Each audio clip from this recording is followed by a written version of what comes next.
tell our audience what you discovered about the Tylenol, autism, and why this issue should matter to every single American family. Well, yeah, so what we discovered, so the best thing about Secretary Kennedy and working with him is that because he doesn't come from that science and like medical background, he's going to look places that people don't normally look. And he, along with the people at the FDA and the CDC and some different organizations, they started looking at the different studies, and they found a significant link between Tylenol and, patterns of ADHD, autism, and a lot of these other, diseases that have really been on the rise the last 30 years that we really didn't see too much of before all these things really became mainstream. And through different studies, I think it was 40, I want to say 46 different studies, don't quote me on that, but 46 different studies showed a significant link between this acetaminophen and autism and ADHD. And so, and now I know President Trump came out and he said, don't take Tylenol. And obviously that's the best way to go about it.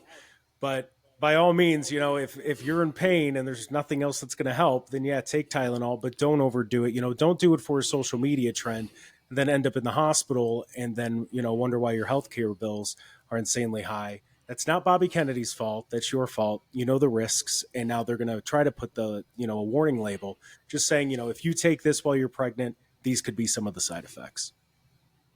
It's a story that hits very close to home for me because my second oldest boy, he's autistic, nonverbal, and we had him vaccinated with the MMR vaccine.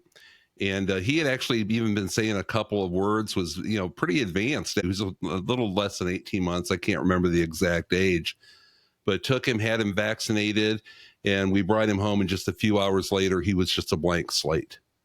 So people that argue that vaccines don't have any effect. Now, I'm not saying there aren't other mitigating factors and contributing, issues. My ex-wife had Bell's palsy when she was pregnant. And so I think that may have something to do with it. But the numbers are staggering. I mean, they're talking about like 1 in 16 boys now or something like that. So you can't tell me that it's just a coincidence. And by the way, they had a class action lawsuit, against these big pharma companies. They said that all these families were going to be able to benefit from that because it's ruining lives out there. And before you know it, it disappeared. So my guess, you're more familiar with politics than I am. Adam, you are as well. But my guess is they called in a favor. Those guys can hand out millions of dollars like it's a $5 bill. But when you get into millions of dollars per family and it's 1 out of every 12, or maybe it was 30 or 60 back then, now it's time to call the congressman or the senator and say, hey, remember that campaign pledge? Remember that money? I think I need to call in a favor here. So that disappeared. But boy, I felt terrible about it. And I feel even more terrible when I tell people about it. It's my own son. They still don't believe me. They think I'm making it up. And it's, I tell them, if that was your boy, and Adam, Brandon, you've seen Brandon before, that he's nonverbal still to this day. He's 31 years old. And if that were your son, you would certainly understand it. And I've had doctors tell me that it's the preservative, like that they use in the vaccines. It's like a mercury derivative.